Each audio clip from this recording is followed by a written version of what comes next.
അപ്പോൾ ഇന്ന് നമുക്ക് വൈറ്റ് ഹോഴ്സിൽ നിന്ന് 200 കിലോമീറ്ററിൽ താഴെ മാത്രവും 1000 മുതൽ 1500 ഇടയിൽ മാത്രം ആൾക്കാർ താമസിക്കുന്നതുമായ ചെറിയൊരു വില്ലേജിലേക്ക് നമുക്ക് പോയാലോ. ഇവിടുന്ന് 2.5 മണിക്കൂറോളം യാത്രയുണ്ട്. പോകുന്ന വഴിക്ക് അധികം ട്രാഫിക്കൊന്നും ഉണ്ടാവത്തില്ലെന്നാണ് നമ്മൾ വിശ്വസിക്കുന്നത്, ഇന്നൊരു ഞായറാഴ്ച ആയതുകൊണ്ട്. അതോടൊപ്പം അതിനടുത്ത് തന്നെ ക്ലുവാനി നാഷണൽ പാർക്കും ഉണ്ട്, അതും നമ്മൾ വിസിറ്റ് ചെയ്യാൻ ഉദ്ദേശിക്കുന്നുണ്ട്. ക്ലുവാനി നാഷണൽ പാർക്കിനെ കുറിച്ച് പറയുകയാണെങ്കിൽ യുനെസ്കോയുടെ വേൾഡ് ഹെറിറ്റേജ് സൈറ്റ് എന്നറിയപ്പെടുന്ന ഒരു ഏരിയയാണ് ഈ പറയുന്ന ക്ലുവാനി നാഷണൽ പാർക്ക്.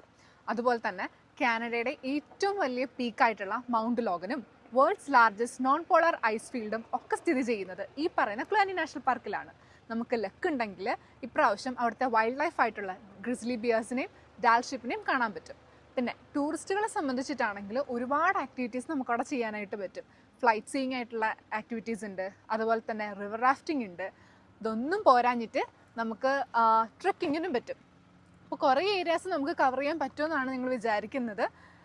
എന്തായാലും ബാക്കി യാത്രയിൽ നോക്കാം.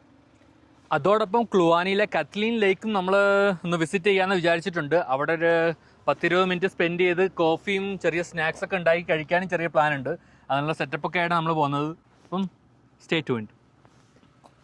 നമ്മൾ അവിടെ നിന്ന് ഇറങ്ങിയിട്ട് ഏകദേശം 1 മണിക്കൂറോളമായി. അപ്പോൾ ഇവിടെ ഇങ്ങനെ വന്നപ്പോഴത്തേന് ഈ റോഡ് സൈഡിൽ ഇഷ്ടംപോലെ പൂക്കൾ ഇങ്ങനെ വിരിഞ്ഞ് നിൽക്കുന്നത് കണ്ട്. അപ്പോൾ അവിടെ നിന്ന് നിർത്തി കുറച്ച് നേരം ഒന്ന് സ്പെൻഡ് ചെയ്തിട്ട് പോകാമെന്ന് വിചാരിച്ച് ഇവിടെ ഇറങ്ങിയതാണ്. ഇതിൻ്റെ പേര് നോർത്തേൺ സ്വീറ്റ് വെച്ച് എന്നാണ് പേര്. ഒരു വയലറ്റ് ആൽബർട്ടയുടെ നേറ്റീവ് ഫ്ലവറാണ് അത്. നമ്മൾ ഗൂഗിളിൽ നോക്കിയപ്പോൾ കണ്ടതാണ്, അല്ലാതെ എൻ്റെ പേര് അറിയത്തില്ലായിരുന്നു. എന്തായാലും നല്ല ഭംഗിയുണ്ട്. ഈ രണ്ട് സൈഡും ഇങ്ങനെ ഫുൾ ഇങ്ങനെ കിളിച്ചിങ്ങനെ നിൽക്കുക. നമ്മൾ ഡ്രൈവ് ചെയ്ത് വരുമ്പോഴും കണ്ടിട്ടുണ്ടായിരുന്നു, നല്ല രസമുണ്ടായിരുന്നു ഇങ്ങനെ കാണാൻ, വയലറ്റ് കളർ. അപ്പോൾ ഇവിടെ നിന്ന് ഇറങ്ങി നിന്ന് 2-3 ഫോട്ടോ ഒക്കെ എടുത്തിട്ട് പോകാമെന്ന് വിചാരിച്ച് അങ്ങനെ നിന്നതാണ്. കണ്ടില്ല എന്ത് രസമല്ലേ, ഫുൾ വയലറ്റ് കളർ. ഇങ്ങനെ മണ്ടേന്ന് ഇങ്ങനെ നോക്കുമ്പോഴാണ് നല്ല രസം, ഫുള്ള് വയലറ്റ്. അപ്പോൾ ഒന്ന് വീഡിയോ എടുക്കാമെന്ന് വിചാരിച്ചു. പിന്നെ ഒരു 10-45 മിനിറ്റ് കൂടെ ഡ്രൈവ് ഉണ്ട് ഇനി ഹെയ്ൻസ് ജംഗ്ഷനിലേക്ക്. അപ്പം നമ്മുടെ വീഡിയോ എടുത്തൊക്കെ കഴിഞ്ഞ് അപ്പം ഇനി പതിയെ യാത്ര തുടരാം. അവിടെ കണ്ടില്ലേ മലകളൊക്കെ കാണാൻ പറ്റുന്നുണ്ട്, കണ്ട മലനിരകളൊക്കെ ഉണ്ട്. കുറച്ചായിട്ട് മഞ്ഞൊക്കെ മണ്ടയിൽ കിടപ്പുണ്ട്. അപ്പോൾ അടുത്ത മാസം ആകുമ്പോഴത്തേന് ഇതൊക്കെ ഒലിച്ചു പോകുമായിരിക്കും. അപ്പം ഇനി യാത്ര തുടരാം.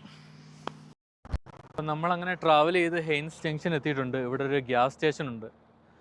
തൊട്ടടുത്തത് ലുക്കൗട്ട് പോയിന്റ് പോലത്തെ ഒരു സാധനം ഇവിടെ ഇവരുണ്ടാക്കി വെച്ചിട്ടുണ്ട്. ഇവിടെ ഒരു പരന്തിനെയൊക്കെ ആരോട് ഡൊണേറ്റ് ചെയ്തിട്ടുണ്ട്. സാൽമൺ റൺ ബോബ് എന്ന് പറഞ്ഞൊരു പുള്ളിക്കാരനെ പരന്തിനെ ഡൊണേറ്റ് ചെയ്തത് ഇവിടെ ഇരിച്ചിട്ടുണ്ട്. കൊള്ളാം, നല്ല പരന്ത. തടിയിലുണ്ടാക്കിയതാണെന്ന് തോന്നുന്നു കണ്ടിട്ട്. കളറടിച്ചിട്ടേ ഉള്ളൂ, ഇനി ചിലപ്പം തടിയുടെ കളർ അടിച്ചേക്കുന്നേ ആയിരിക്കാം. ഇവിടെ ചെറിയ പൂക്കളൊക്കെ ആൾക്കാർ സെറ്റ് ചെയ്തിട്ടുണ്ട്. എന്നിട്ട് ഇവിടെ ഈ മൗണ്ടൻ്റെ വ്യൂ ഉണ്ട്. എന്നിട്ട് അതിൻ്റെ പേരൊക്കെ ഇതാണ്ട് ഇവിടെ എഴുതി വെച്ചിട്ടുണ്ട്. ഹന്ന ഇവിടെ നിന്ന് ഫോട്ടോ ഒക്കെ എടുക്കുന്നുണ്ട്, മൗണ്ടൻ്റെ സൂം ചെയ്തെടുക്കുന്നുണ്ട്. മൗണ്ടൻ്റെ പേരൊക്കെ എഴുതിയിട്ടുണ്ട് ഇവിടെ. ആദ്യത്തെ ഇത് ക്വിൽ പീക്കും അവിടെ കാണുന്നത് ക്വിൽ പീക്ക്. അത് കഴിഞ്ഞിട്ട് ഇപ്പോൾ ഇപ്പുറത്ത് മൗണ്ട് മാർത്താണ്ട് അല്ല, മൗണ്ട് മാർത്ത മൗണ്ടൻ ഉണ്ട്. ഓക്കെ, അത് കഴിഞ്ഞിട്ട് ഇപ്പുറത്ത് 2400 മീറ്റർ ഹൈറ്റ് ഉണ്ടെന്ന് അതിൻ്റെ എഴുതിയേക്കുന്നത്. 7874 ഫീറ്റ്. എന്നിട്ട് കുറച്ചുകൂടെ അങ്ങേ അറ്റത്ത് അൽസേക്ക് വാലി. അപ്പോൾ അതിൻ്റെ അകത്തൂടെ ഇങ്ങനെ നോക്കുന്നൊരു സാധനം ഇവിടെ വെച്ചിട്ടുണ്ട്. ഇതിൻ്റെ അകത്തൂടെ കാണാൻ പറ്റുന്നുണ്ടോ എന്ന് അറിയത്തില്ല, പക്ഷെ നമുക്ക് ഇവിടുന്ന് കാണുമ്പോഴത്തേനും നല്ല സൂമിൽ കാണാൻ പറ്റുന്നുണ്ട്. ഇതാണ് കാനഡയിലത്തെ US ബോർഡറിനോട് അടുത്ത് ചേർന്നിട്ടുള്ളൊരു വില്ലേജാണ് ഇവിടെ. ഗ്യാസ് സ്റ്റേഷനും ഹോട്ടലും റെസ്റ്റോറൻറ്റും കാര്യങ്ങളെല്ലാം ഉണ്ട്. 2-3 ക്യാമ്പ് ഗ്രൗണ്ട്സ് ഉണ്ട്. ഇതെല്ലാം ഫുള്ളാണ്. ഞങ്ങൾ ഒരു ക്യാമ്പ് ഗ്രൗണ്ടിൻ്റെ പൈൻ ലേക്ക് ക്യാമ്പ് ഗ്രൗണ്ട് എന്ന് പറഞ്ഞ ക്യാമ്പ് ഗ്രൗണ്ടിൻ്റെ അകത്തൂടെ കയറിയെന്ന് നോക്കിയായിരുന്നു. അവിടെ എല്ലാം ഫുള്ളാണ്. നമുക്കൊന്നും അവിടെ സ്റ്റോപ്പ് ചെയ്യാൻ പറ്റിയില്ല. അവിടെ എല്ലാം ആൾക്കാർ തിരക്കായതുകൊണ്ട് നിർത്തി വീഡിയോ ഒന്നും എടുക്കാൻ പറ്റിയില്ലെങ്കിൽ നേരെ അങ്ങ് പോന്നു. ഇപ്പം നമുക്ക് ഇവിടുന്ന് ഒരു 23 കിലോമീറ്ററോളം ഉണ്ട് ക്ലുവാനി നാഷണൽ പാർക്കിലേക്ക്, ഒഫീഷ്യൽ ക്ലുവാനി നാഷണൽ പാർക്കിലേക്ക്. അവിടെ നമ്മൾ കത്ലീൻ ലേക്കിലേക്കാണ് പോകാൻ ഉദ്ദേശിക്കുന്നത്. അവിടെ ഇനി തിരക്കാണെന്ന് അറിയത്തില്ല. അത് കഴിഞ്ഞിട്ട് അവിടെ നിന്ന് കുറേ അങ്ങോട്ട് പോകുമ്പോഴാണ് കാനഡയിലത്തെ ഏറ്റവും ഹയസ്റ്റ് പീക്കായ മൗണ്ട് ലോഗൺ അല്ലേ, മൗണ്ട് ലോഗണിലെ. അങ്ങോട്ട് റോഡ് വേ ഒന്നുമില്ല, പക്ഷേ സമ്മറിൽ ഇതുപോലെ അല്ലാത്ത മറ്റേ ഹെലികോപ്റ്റർ കുറെ ഫ്ലൈറ്റ് സീയിങ് ആയിട്ടുള്ള കുറെ ആക്ടിവിറ്റീസ് ഇവരിവിടെ ചെയ്യുന്നുണ്ട്. കാര്യം ഇവിടുത്തെ മെയിൻ ടൂറിസ്റ്റ് ആക്ടിവിറ്റീസിൽ ഫ്ലൈറ്റ് സീയിങ് ആയിട്ടുള്ളതാ ഇവർ പ്രൊമോട്ട് ചെയ്യുന്നത്. അപ്പം കുറേ ഇങ്ങനെയുള്ള എയർ ആക്ടിവിറ്റീസ് എല്ലാം ഇവിടെ വന്നു കഴിഞ്ഞാൽ കാണാനായിട്ട് പറ്റും. പിന്നെ ഇപ്പോൾ ലോങ് വീക്കെൻഡ് ആയതുകൊണ്ടായിരിക്കണം കുറേ പേര് ഇങ്ങോട്ട് വരുന്നുണ്ട്. ഞങ്ങൾക്കാണേലും എവിടെയും പാർക്ക് ചെയ്തിട്ട് ലൈക്ക് ഒരു ക്യാമ്പ് സെറ്റ് ചെയ്യാനോ അങ്ങനെയൊന്നും ഇതുവരെ പറ്റിയിട്ടില്ല. അതുപോലെ എനിക്ക് പരിചയത്തിലുള്ള 2 പേര് ഇതുപോലെ ഇവിടെ മൗണ്ട് ലോഗൻ കാണാനായിട്ട് സീ പ്ലെയിനിൻ്റെ ടൂർ എടുത്തിട്ടുണ്ടായിരുന്നു പറഞ്ഞത്. കഴിഞ്ഞ വർഷമാണ് അവർ പറഞ്ഞത്. സീ പ്ലെയിനിൽ ഇതുപോലെ ആൾക്കാരെ ഇങ്ങനെ കൊണ്ടുപോയിട്ട് അവിടെ ഗ്ലേഷ്യറിൽ കൊണ്ട് ലാൻഡ് ചെയ്യിക്കും. എന്നിട്ട് അവിടെ അവർക്ക് ഗ്ലേഷ്യറും കാര്യങ്ങളൊക്കെ എക്സ്പ്ലോർ ചെയ്യാം, മൗണ്ട് ലോഗനെ ഒന്ന് കണ്ട് ഫോട്ടോ ഒക്കെ എടുക്കാം. എന്നിട്ട് അവർ തിരിച്ചുകൊണ്ട് സീ പ്ലെയിനിൽ തിരിച്ചു വന്നിട്ട് ആ ട്രിപ്പ് അങ്ങനെ അവസാനിപ്പിക്കും. അങ്ങനെയാണ് അവർ കഴിഞ്ഞ വർഷം പറഞ്ഞത്. അതിനെക്കുറിച്ച് കൂടുതൽ ഡീറ്റെയിൽസ് ഒന്നും അറിയത്തില്ല. വളരെ കുഞ്ഞു ടൗണായത്, പക്ഷെ നല്ല തിരക്കുണ്ട്. ഇവിടുത്തെ ഏറ്റവും US ബോർഡറിനോട് അടുത്തിരിക്കുന്നൊരു ചെറിയ ടൗൺ എന്ന് വേണമെങ്കിൽ പറയാം. ബീവർ ക്രീക്ക് എന്ന് പറഞ്ഞ സ്ഥലമാണ് ഏറ്റവും അടുത്തത്. അത് കഴിഞ്ഞാൽ പിന്നെ അപ്പുറത്തെ US ബോർഡറാണ്. ബോർഡർ ക്രോസിങ് കുറേ ആൾക്കാർ ചെയ്യുന്നുണ്ട്. ഇവിടുന്ന് അങ്ങോട്ടും അവിടുന്ന് ഇങ്ങോട്ടും എല്ലാം ചെയ്യുന്നുണ്ട്. ഹെയ്ൻസ് അലാസ്കയിലേക്ക് പോകുന്ന വഴി ഇതാണ്.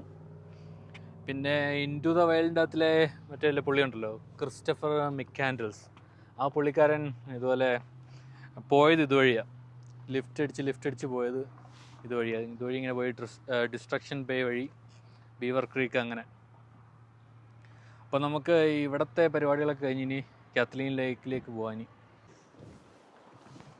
അപ്പോൾ ഒടുവിൽ നമ്മളിപ്പം കാത്ലീൻ ലേക്കിൽ എത്തിയിട്ടുണ്ട്.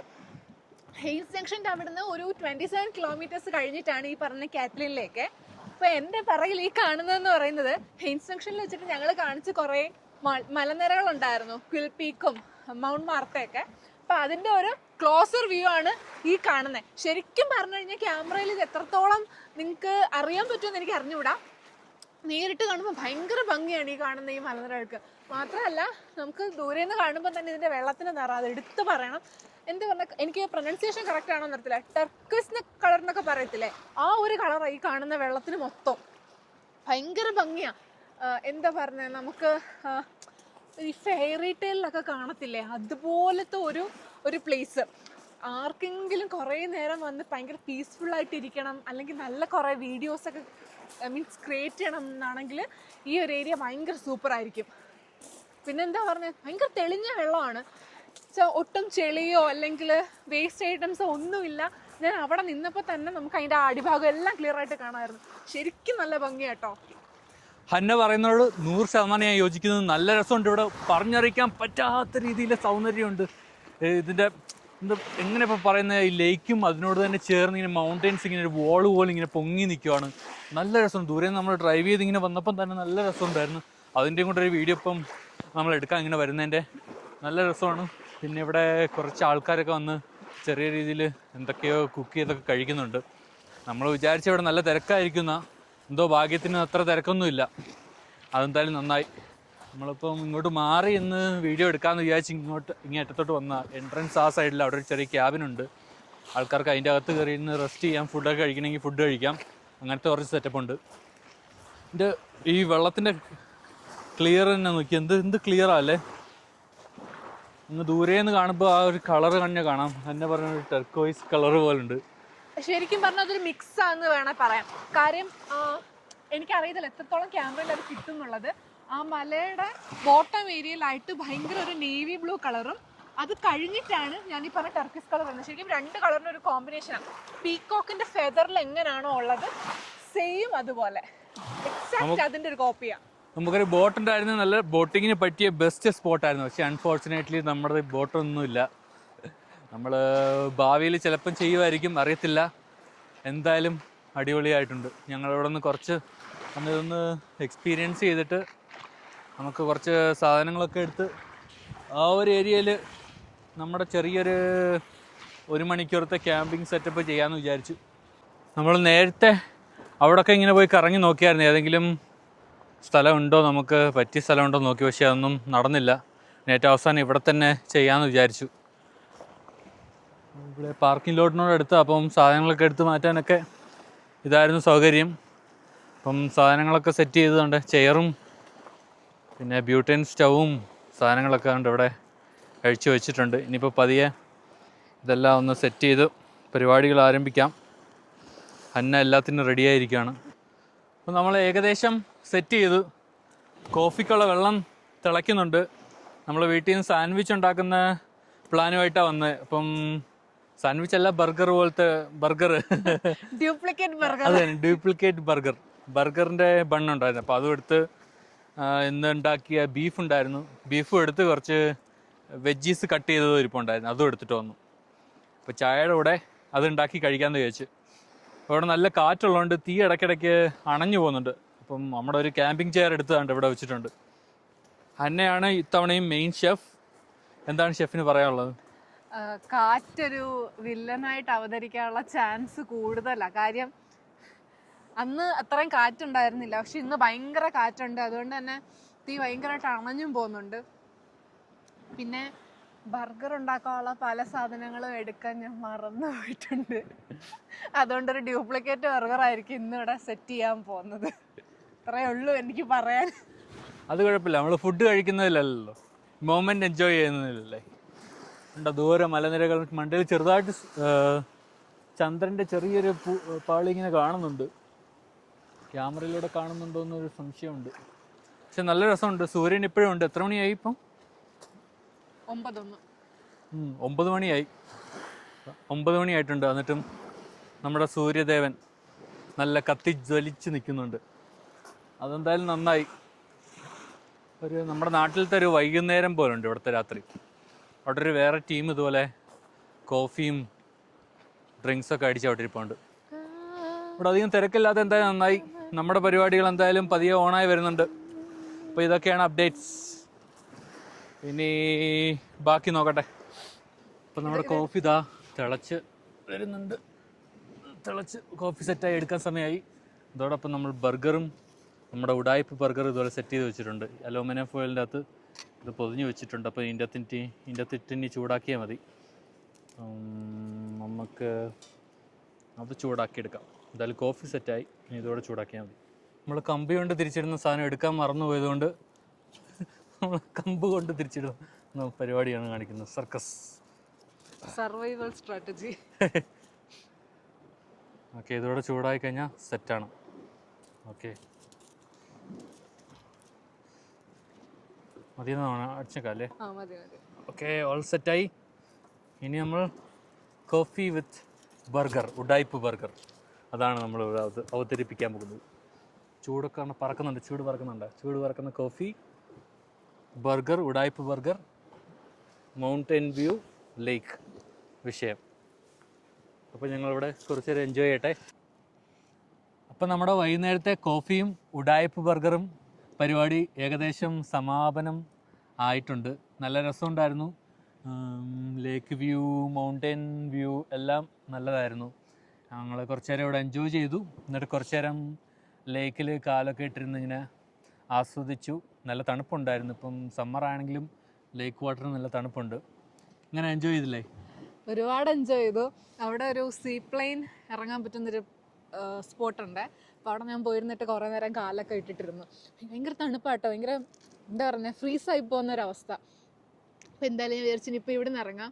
അപ്പം ഞാൻ ഇങ്ങോട്ട് വരുന്ന വഴിക്ക് ഓട്ടർ ഫോൾസ് അല്ലേ, ഓട്ടർ ഫോൾസ് എന്ന് പറഞ്ഞിട്ടൊരു ഏരിയയും കൂടെ കണ്ടിട്ടുണ്ടായിരുന്നു.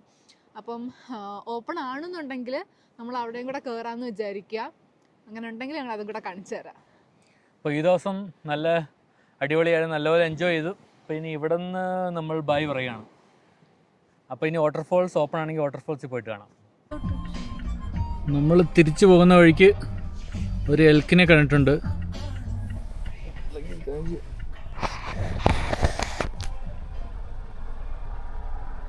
നമ്മൾ വാട്ടർഫോൾസിലൂടെ പോയിട്ട് വീട്ടിൽ പോകാമെന്നാണ് പ്ലാൻ ചെയ്തിരുന്നത്. പക്ഷേ ഇപ്പം തന്നെ ഓൾറെഡി ലേറ്റ് ആയി. എത്ര മണി? 10:30 കഴിഞ്ഞല്ലേ? നമുക്ക് 10:30 ആയിട്ടുണ്ടാവും. അപ്പോൾ വാട്ടർഫോൾസിലും പോയി പിന്നെ നമ്മൾ അവിടെ എല്ലാ കാഴ്ചയും കണ്ട് വൈറ്റ് ഫോൾസിലേക്ക് എത്തുമ്പോൾ എങ്ങനെ പോയാലും നമുക്കൊരു 3 hours എങ്കിലും എടുക്കും. കാര്യം ഇവിടുന്ന് വാട്ടർഫോൾസിലേക്ക് ഒരു 68 kilometers എന്തോ ആണുള്ളത്. പിന്നെ അവിടുന്ന് നമുക്ക് വൈറ്റ് ഫോൾസിലേക്കും പോകണം. അപ്പം നാളെ ജോലിക്കൊക്കെ പോകേണ്ടതായിട്ടുള്ളത് കൊണ്ട് വാട്ടർഫോൾസ് നമുക്ക് പിന്നെ ഒരു ദിവസത്തേക്ക് ഷെഡ്യൂൾ ചെയ്തിട്ട് ഞങ്ങളത് കാണിച്ചു തരുന്നതായിരിക്കും. അപ്പോൾ അതുകൊണ്ട് ഇന്നത്തെ വീഡിയോ നമുക്ക് വൈൻഡ് അപ്പ് ചെയ്യാൻ സമയമായി. അപ്പോൾ അഡിയോസ്.